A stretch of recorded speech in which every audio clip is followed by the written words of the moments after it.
What is up, ladies and gentlemen? John Caspian here, and John Galvin's off camera. Go ahead and say hi, John. Hi, it's me, the disembodied thumbs. Yeah. So And we're gonna do an unboxing here. We're gonna be looking on, ogling the beautiful contents of this box. And you haven't even touched the wrapping on it. yeah, no, we wanted to keep everything like pristine. This is a maiden unopening for Warcry, and just for people to get a look at it, the box set is much larger than a lot of the other box sets that Games Workshop has released. This is even like probably taller than Soul Wars. So the amount of stuff that you actually get in here is going to be 100% great. You get 2 warbands, a full set of terrain, tokens, rulers, a rule book, and then the NPC monsters, the guys who kind of follow you around in a warband. And the cool part about that, the NPC monsters, is that outside of scenarios and things like that, once you play like a campaign game, you can actually eventually put them in your lists, as your list grows, instead of like just adding more and more dudes. So, box set's super heavy. It definitely looks like it's worth its weight, and let's crack it open. And if anyone has any questions, please type it on the chat, and John will relay it to me, and I will do my best to get to it during the stream. All right. Ooh, man, it even smells like new plastic. So, for those looking on, this is the opening of the box, and it is literally jam-packed with minis. So the first sprues that we see are going to be the Iron Golems and the Untamed Beasts. They're right up at the front, and the detail's incredible on them. And for those that don't know or haven't been following as closely, they are multi-part kits. So there's a couple of different options for each of your warbands as you're building it out, which I think is really, really awesome to give you that kind of variety from the get-go. Very reminiscent of Necromunda, right? So we're going through that. Looks like the half of the box is going to be most of the warbands and the NPC monsters, the Furies and the Raptorixes, plus the remaining amounts of the Untamed Beasts. And it's really cool because it looks like on one of the Untamed Beast sprues is the hero, the Beast Tamer, or not the hero, the champion, the Beast Tamer, and then the Stone Tusk Lion. I can't remember what his exact name is. So then there's 2 warbands or more? There's 2 warbands in this set. Now, there's a third warband releasing at the exact same time, which is the Cipher Lords, which are the guys from the Realm of Life.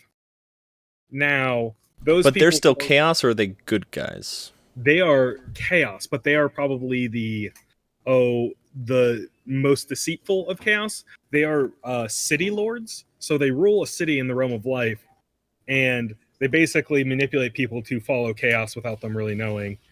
Seems kind of Zinchi to me, but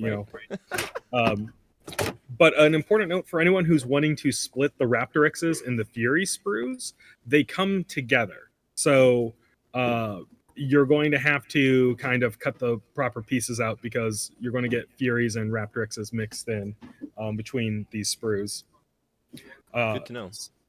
So, onto the actual terrain itself. This terrain is amazing. It's giving us these like kind of chaos wood walkways, which are wholly unique. This entire sprue is unique to Warcry, and we haven't seen it before. And yeah, then we get some more of the like standard kind of Sigmarite style terrain that's a little bit run down, ruins. You can see the kind of broken ramparts and the bent metal. These are really great, and they're designed to be modular as well. And that kind of comes into a couple of different aspects in the game.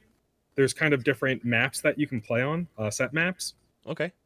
We'll go through that a little bit later when we get into the book. So, but the nice thing about this terrain here is it kind of follows a lot of the other more recent GW terrain.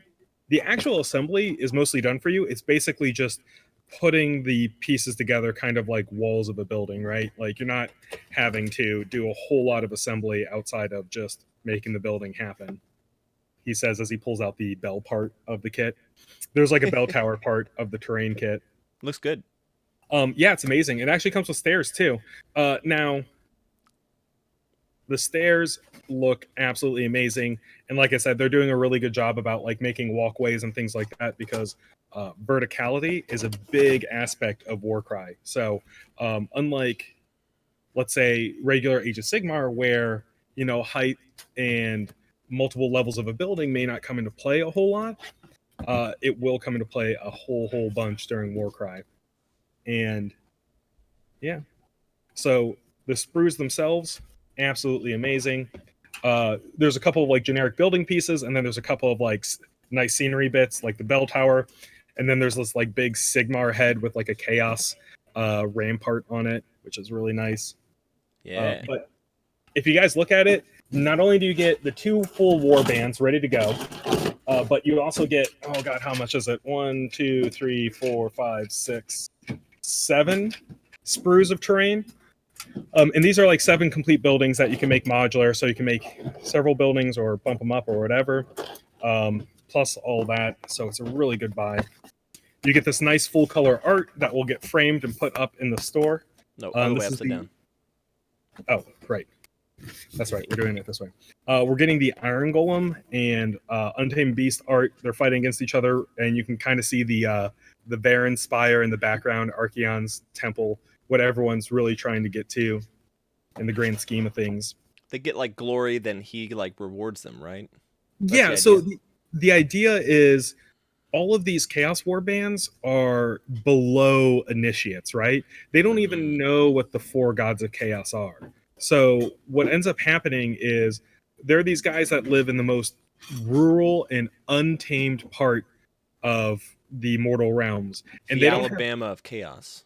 Exactly. And so these guys have to make a living for themselves in harsh ways, and they end up basically hearing the call of Archeon and the Chaos Gods, but they can't really tell that it's like Tzeentch or Nurgle or Khorne. They don't know those names. They just kind of hear the whispers and get kind of turned to the Dark Gods, and it's very subtle at first.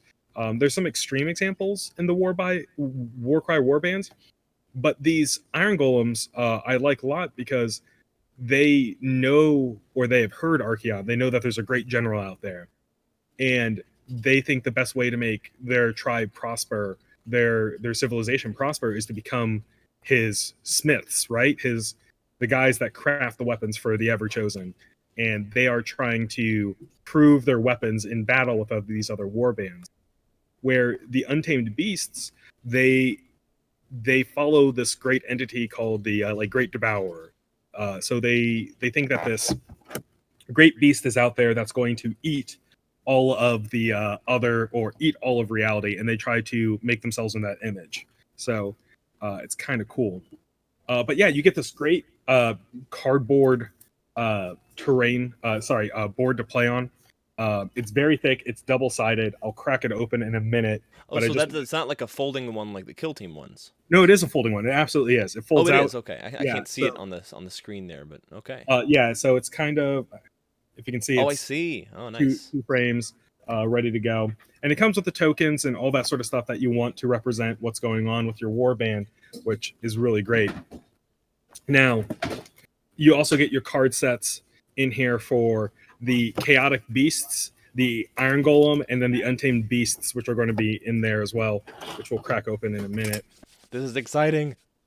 So, big thing I want to look at right now with everyone here. Real quick, does anyone have any questions before we really get into the rules? Yeah, I feel like the rules is going to be a lot of it, but we have 12 watching right now, so yes, do ask us anything in particular about any of the models, stuff we've shown so far. Otherwise, I want to get cracking. I actually have a list of confirmed unit kits from the non-warbands. So basically, like what's in the Bone Splitters, what's in the Stormcast. So I have a confirmed list of that if you want me to list it off. I had some friends that had seen that list as well, and they want me to confirm with the book itself. I gotcha. I confirmed separately, but yeah, it's... Yeah, so some people have seen the spoilers of what lists people get to bring. Once again, actually gives you a really great what's in this box. So It can show you what's in this box. Those guys who want to take a picture of the rule summary, this is the just core rules. So basically, a quick reference guide for anyone playing and what else is going on. So, all right, onto the rule book. I'm going to put this down aside real quick and start flipping through. Yeah, for those of you wondering why the angle is that way, it's the easiest way for John to be able to read it actually without flipping it upside down and trying to read upside down. Look at that. Good artwork as always. Yeah, the design of this book is absolutely amazing. Now, is this is like gameplay at the beginning? What do you mean by gameplay at the beginning? So normally they have a whole bunch of at the beginning of the book they have a whole bunch of like lore. No, there is a bunch of lore. I'm just flipping through it kind of quickly. Oh, I see. So it lists artifacts of power, names, origins, backgrounds for your leaders, all the really cool stuff to really kind of make things your own in terms of your warband. Make sure that things feel the way that you want them to. And it goes through all of that good stuff. So we're going to go from the beginning. And at the beginning, it basically kind of gives you the what it's all about. And it even kind of shows where you can go from here in terms of the core rulebook, which I like. Talks about the core rulebook for Age of Sigmar. Yes. Gotcha. It's really hard to see how great this artwork is because it's such subtle shades of red in here, but it is absolutely gorgeous. The artwork is amazing. Every page is done extremely well. It shows you the kind of all points area, and it gives you now a little bit of background for each of the war bands. So the Iron Golem and Untamed Beasts are first, followed with the Corvus Cabal, and the Cypher Lords. That's what I'm getting. Which one? Cypher Lords or Corvus? Corvus. Nice. Oh yeah. Then the Unmade and the Splintered Fang. Now the big thing is these guys were kind of hidden until this book came out. Yeah. So the Scions of the Flame and the Spire Tyrants are the last two war bands listed, and Scions on the Flame are from the realm of Akshi, and then the Spire Tyrants are people who make their home in the All Points. So it's really kind of cool that they covered all the realms except the realm of Heaven, and then they made up the eighth one with the Spire Tyrants. And now, for those last two, they haven't revealed their models yet, have they? They have not. So we only get those silhouettes. So now we have the Raptor X's and the Chaos Furies and kind of the other war bands that you can have in there and why they're here. So the Gloomspite Gits are following the Bad Moon, the Night Haunter there, the Stormcast Eternals. They're all big players in this. And then we have Seekers of Power.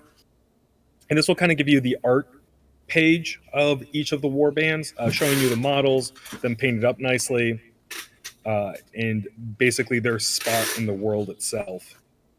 God, the Unmade just gross me out. Right? It's so cool. But then after that, so on page 32, that's when we get into the rules. So it's a little bit of fluff before the rules. I'll show you kind of what goes over with the general cards, what the basic distances are, how to measure things, all that sort of good stuff. Yeah, because I remember in some of the kind of preview stuff they were talking about having getting into the combat really quick. Yeah, and so they have these 4 decks. The 4 decks are kind of so basically the 4 decks are you have your terrain deck right here. That'll show you the basic layout that you want for the map, and then you're going to have your escalation deck, which is basically going to be deployment and all that sort of good stuff. And then the twist. The twist will basically say, hey, there's weather or something else with chaos going on. And then finally, you're going to have your victory deck. What determines how you win? So at the beginning of each game, everyone's going to more or less flip through their decks and draw one of these cards from each one and determine how the game's played itself. So each one will be very different and run through a lot of variation in terms of how the game is going to be played. Uh, it goes over here, kind of what you're looking for the dice rolls. This game comes with multiple sets of dice, so if you guys are splitting it, you can each walk away with one of your own, like, you know, Warcry dice. And are those typical D6 or they have special Yes, symbols? they are D6 with a special symbol. Right. So basically, on the 6, there's the Warcry symbol. So yeah, they went off of the D6 system because they want it to be a little bit more accessible, especially for those who have already played Age of Sigmar or who are going to want to go into Age of Sigmar itself. Gotcha.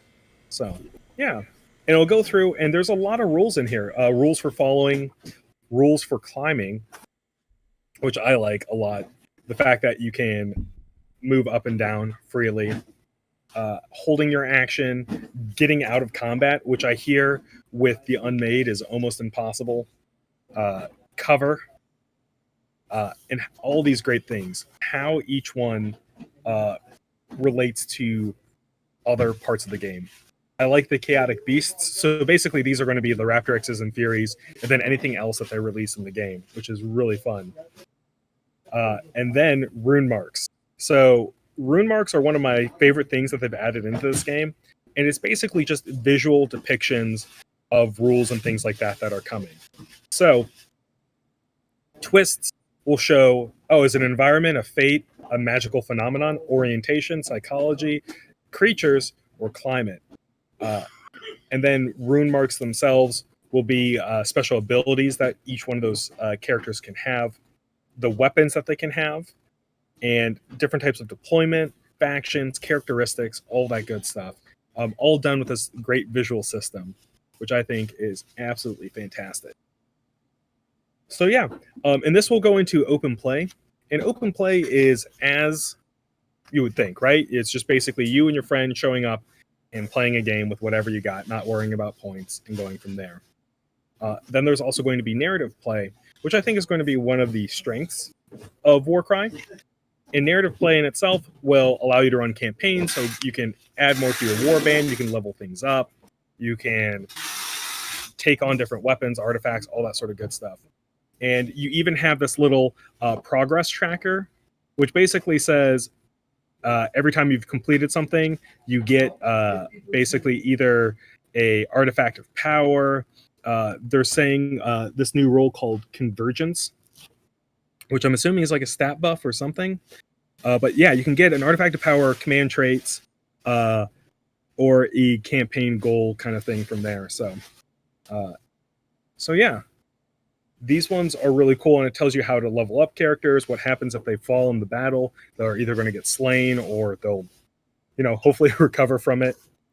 Lesser artifacts and all that good stuff. And then they even give you an example of, your warband name, the origin, the player name, the campaign quest, which is kind of cool. So yeah, it keeps going all the way through all these nice little things. And then finally we have match play. And match play is going to be for those guys who love the tournament aspect of the game. And so this will be the most competitive version, and it'll still include all those like nice little deployment cards, battle plans, all that good stuff. And it even has rules for tournaments right here and there. And so starting on page 82, it does campaigns. So it's called Conquer the Forge. This one is for the Iron Golems. And then there's one for the Untamed Beast. So each one of these factions can have its own campaign going through it. So it is really awesome. So yeah, basically that is a lot of campaign stuff. Yeah, well, that's all campaign. Yeah, it's all campaign, and this one is done by faction. So you can really get the flavor of your characters by each one of these. So, and wow, great. So the Gloomspite gets one. So there's even campaigns and things like that for each one of the outside factions of the 8 war bands. So there's one for Gloomspite gets, Ideneth, oh my god, Flesh Eater Courts, Iron Jaws, Stormcast, Bone Splitters. So yeah, it goes all the way through all of that. So, and it gives specific artifacts for each one of the 8 Chaos bands, and then it also does it for the other factions as well. So Yeah. It does actually. So I flipped through the entire book. It doesn't list specifically what models are going to be in each one of the war bands outside of uh, the chaos ones. So it could be Really? anything. Yeah. So Huh. Oh, they're in the those two, cards.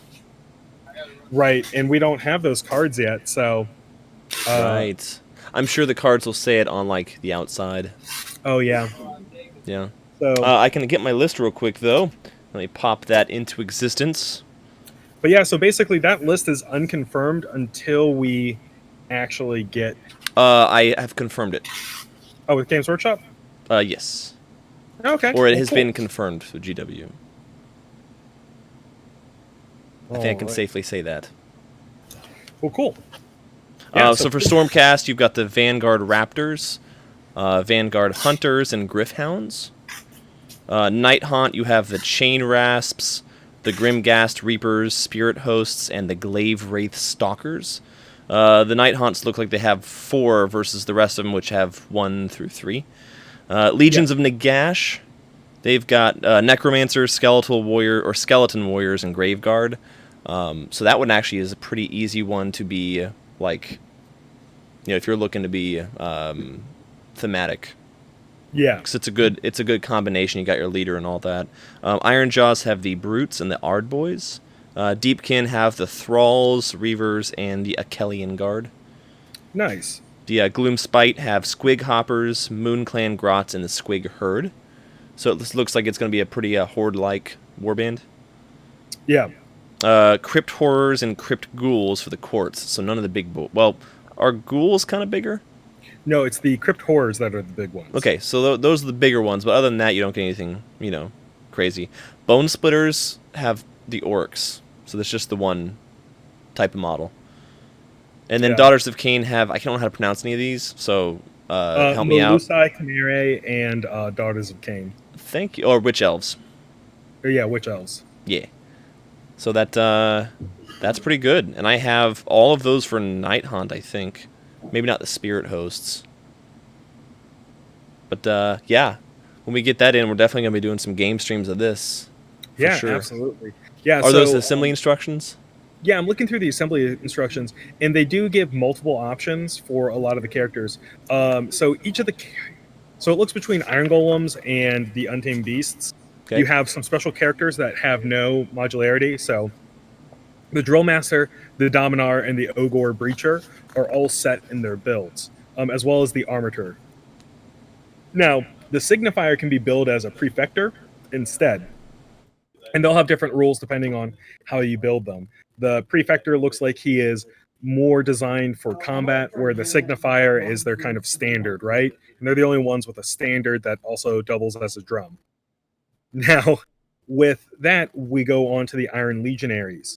And so the Iron Legionaries have a mix of basically boluses, hammers, or twin hammers. So you get to kind of have a choice of how you're going to make those guys. So you can basically go more defensive or more offensive depending on how you want to kit out your warband, which I think is great. And then finally, with the Untamed Beasts, you're going to have the Heart Eater, which is going to be the main guy. The First Fang, which is going to be his lieutenant. Then we also have the Beast Speaker and the Rock Tusk Prowler.